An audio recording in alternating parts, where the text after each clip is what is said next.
Alright, this is a video for my grade 11 pre-cal students, mainly because I looked at my old videos and I don't seem to have a video for these examples. So we are going through chapter 6, what page is this again? Page 20? Page 18, sorry. Page 18. I assigned these at the end of class, so you're supposed to be going through these, so let's go through them real quick. Step 1, I need to pick a better pen. I don't want to write in purple. Black will show up better. Step 1, I need to factor these denominators. That's a difference of squares. Difference of squares, conjugate pairs. I'll never get tired of that little rhyme. And this guy here, that one's actually a perfect square trinomial, right? This is a plus 1 squared. So now that we've got this in factored form, we can tell what the common denominator is. When I'm doing my homework, I probably won't write this step, but the common denominator is a plus 1 squared and a minus 1. This to me is no different than if I was adding the fractions 1/6 plus 1/9, right? Notice that this is 1 over 2 times 3, and this is 1 over 3 squared. So what's the common denominator? Well, the common denominator, the LCD, is the part that's common, which is a 3, and then the 2 leftovers, which is 2 times 3 squared. So that logic is exactly what I'm using here. That's how I figured out what that denominator is. Now, since that's my common denominator, let's write it. Common denominator. Now, what is this one missing? What is this term missing from the common denominator? It's missing another a plus 1. So this is a plus 2 times a plus 1. Any questions so far? What is this one missing? Well, this one has two a plus 1s. It doesn't have an a minus 1. So its numerator has to get times by an a minus 1. And then never multiply out the denominator. Just leave it in factored form. But I do have to multiply out the numerator and collect like terms. A times a is a squared.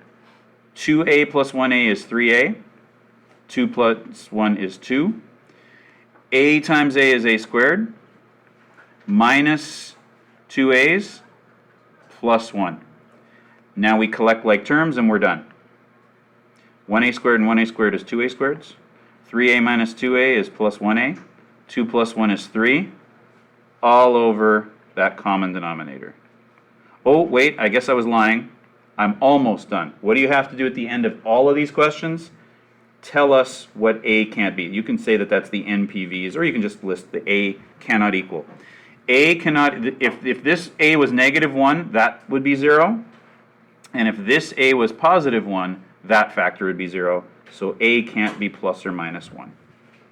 And that's what you get for the G question. Okay? Any questions about that one? All right, let's try the H one.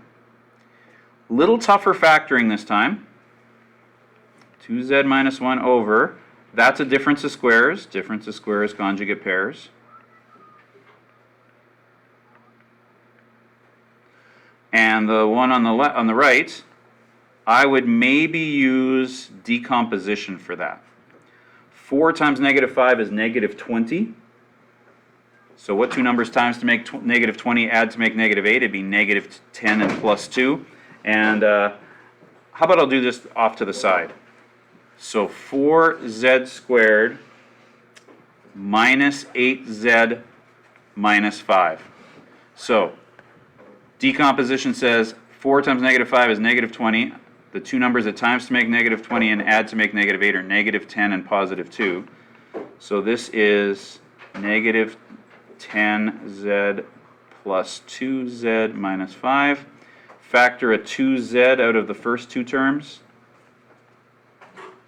Factor a 1 out of the next two terms. And my factoring gets me to here. Okay, so there's the tough one. And let's put it down over here now. So now that goes, sorry about that, there we go.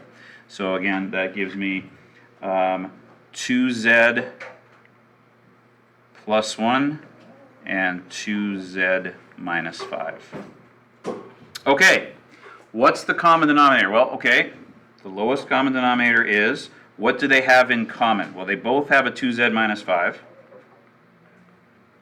But then everything else is different, so those are my leftovers. So 2z plus 5 and 2z plus 1. So that's the common denominator. So I'm going to add these two fractions, and the common denominator is going to be all that. And hopefully we all remember, oh yeah, don't bother multiplying denominators out. Waste of time. Okay, but I have to figure out, what did this fraction get multiplied by to make that denominator? Well, it got multiplied by the missing factor from this denominator, which is 2z plus 1. So this got multiplied by 2z plus 1 over 2z plus 1. So this is 2z minus 1 times 2z plus 1. What did this fraction get multiplied by in order to get to the right denominator? Well, this one's missing a 2z plus 5. So it's going to be the numerator I had, 2z plus 5, times another 2z plus 5. Okay, this time I think I'm going to skip a couple steps here. I think I can do this in one step. This is, if I multiply these two brackets, I get 4z squared minus 1. And then 2z and 2z is another 4z squared. So 4z squared plus 4z squared is 8z squared. This bracket here, if I expand that, I'm going to get 20z, because it's 10z plus 10z, right? And this one doesn't have a z term, so it's just going to be plus 20z. And then for the constant, this one was negative 1, and this one is plus 25, so that would be plus 24. And again, don't ever bother multiplying out the denominator. Leave it factored, and we're good. Oh yeah, one last step. What can z not be? Well, if the z here was 5 halves, I'd get a 0. If the z here was negative 5 halves, I'd get a 0. So plus or minus 5 halves is not permissible. And if this z was negative a half, I'd get 0. So there we go. That's about as tough as these get. Maybe one more little possible thing that could trip you up. What if there's some negatives involved? What if we're subtracting, or if we have to factor out a negative? And that's what the last one wants us to do. So did you try I? If I factor the top, n squared plus 4n minus 3, let's see, what does that factor? Should I factor that? No, I don't need to factor the top. I'm going to leave the top alone. It's really the denominator I care about. So the denominator factors, that's the difference of squares, n plus 4, n minus 4. Okay, but the bottom, you see, if I factor out of this bottom, if I factor out a 3, and then that's n minus 4, well, right here, there isn't much I can do with that. So I think, again, I'll just leave it alone. 4 times minus 3n. And I'll say, okay, my common denominator, LCD, is, well, let's see, there's 3 factors here. There's a 3, there's the n minus 4 that's common, so I only have to count it once, and then there's the leftover of n plus 4. So that's my common denominator. So let's put everything over the common denominator. 3, n minus 4, n plus 4. 4. Sorry, my pen's being a little bit laggy today. There we go. Okay, what do I multiply this numerator by so that this denominator gets multiplied by the same thing and gets to here? Well, it's missing a 3. So all I have to multiply this by is a 3. Now you can see why I didn't bother factoring the top. First of all, I don't think I can. What 2 numbers times to make negative 3 add to make positive 4? Oh, there is no such thing. It doesn't factor. Okay, now for this one's missing an n plus 4. So careful here. Times n plus 4. All right. How good's your algebra? I'm going to try to do this in one step. I have 3n squareds from the left bracket, and then I have minus 3n squareds from the right bracket. So I don't have any n squareds. I have plus 12n from the left bracket, then I have plus 4n minus 12n, which is just going to be 4n. For the constant, I'm going to get 3 times negative 3 is negative 9. 4 times 4 is 16. Negative 9 plus 16 is plus 7. All over that common denominator. If you needed to do the step I just did in 2 steps so that you don't lose track of any of the things I multiplied and added, you go right ahead. But that's the answer you should get. And what can n not be? N can't be 4 or negative 4. So why don't I just say, save some writing here. Come on, eraser. Plus or minus 4. And there we go. That's about as tough as those get. If you can handle those, the ones on the test should not trip you up. There's a next page of those for you to practice. All of these guys. Okay?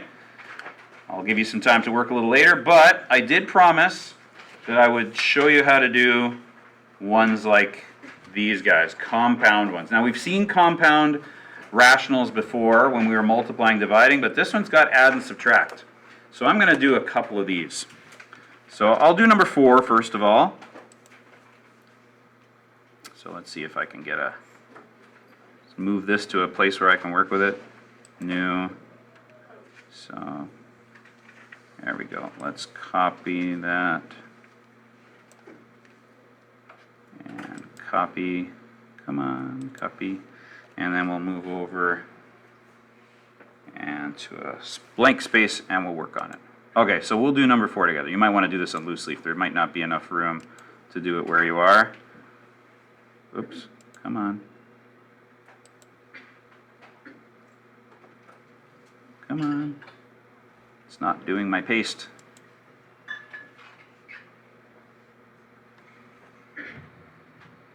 Come on, paste, would you? Oh, there we go. Ah, that's bigger than I need.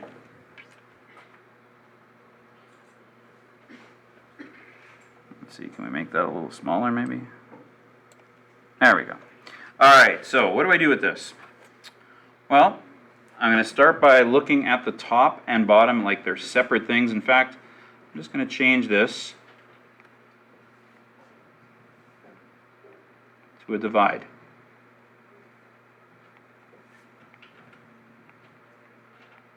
Okay? Question? Yeah, are those going to be on the test? Oh, yes. Somebody asked the question, will there be compound fractions ones on the test? And yeah, there'll be at least one. Don't know if it'll be add, subtract, or multiply, or divide, but you can expect one. All right, this one's a divide. I would think of it as a divide, but I still have to add those things. All right, what's the lowest common denominator of x and y? Well, it'd be xy. So I'm going to times top and bottom here by y, top and bottom here by x, and that's going to give me y plus x over xy. So there we go. This one, again, the common denominator is x times y.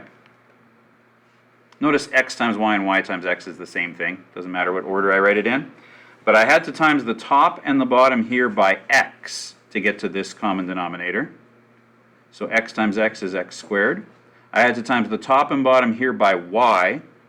So that would make y squared. And now I'm here. Okay, I'm going to do a couple of steps now.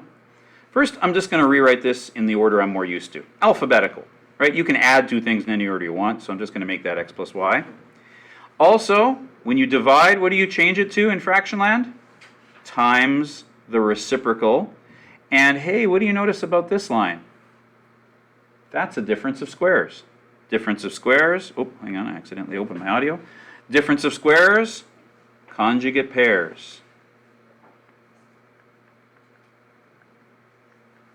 And now, because I'm in factored form, that cancels that cancels that, and I have a final answer of 1 over x minus y, but my non-permissible values, anything that was ever a denominator can't have a factor of 0.